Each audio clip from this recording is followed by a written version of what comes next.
People assume boundaries and stories. They don't. They simply change who is allowed inside them. 6 months passed. 6 quiet, ordinary months.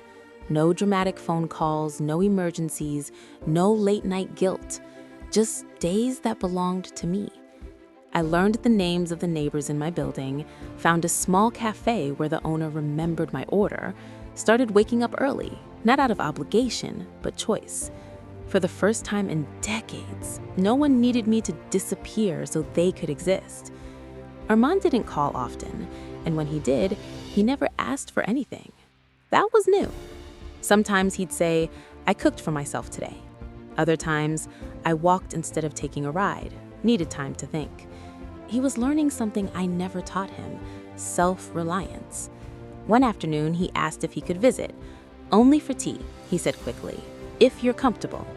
That pause mattered. "I am," I replied. And for the first time, I meant it. He arrived alone. No Neha, no excuses. He stood at the door like a guest, not an owner, not a child reclaiming space. "I brought this," he said, holding a small plant. "It reminded me of you, quiet, strong." I smiled. We sat on the balcony, the sea stretching endlessly in front of us. "I used to think love meant being needed," he said suddenly.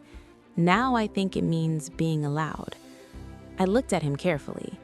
Growth doesn't always look confident. Sometimes it looks honest. "I don't expect things to go back to how they were," he added, "and I don't want them to." Good, because some doors are closed not out of anger, but wisdom. Neha sent a message once, a long one. No accusations, no demands, just acknowledgement. I didn't know how much space I was taking until I had to live without it. I didn't reply immediately, not because I was hurt, but because peace doesn't rush. Later that night, I sent one line. "I hope you learn to make room for people, not erase them." That was enough. Sometimes I think about the woman I used to be, the one who stayed quiet so others wouldn't feel uncomfortable, the one who confused sacrifice with love. I don't judge her. She did the best she could with what she knew, but I'm not her anymore. The ocean still breathes outside my window every night, steady, unapologetic. It doesn't shrink itself for ships. It doesn't chase those who leave. It simply remains, vast, whole, and unmoved. And maybe that's the final lesson. You don't need to be loud to be powerful. You don't need permission to protect your peace. Sometimes the bravest thing you do is stop making yourself smaller for people who never learned how to hold you gently. They thought the storm had passed. From the outside, it looked like I had accepted defeat. I stopped arguing, I stopped explaining, I even smiled when they mocked me.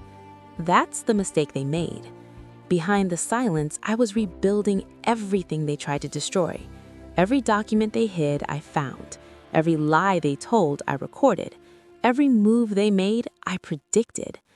Then one evening, I received the message I had been waiting for. "You're cleared to proceed." The meeting was scheduled.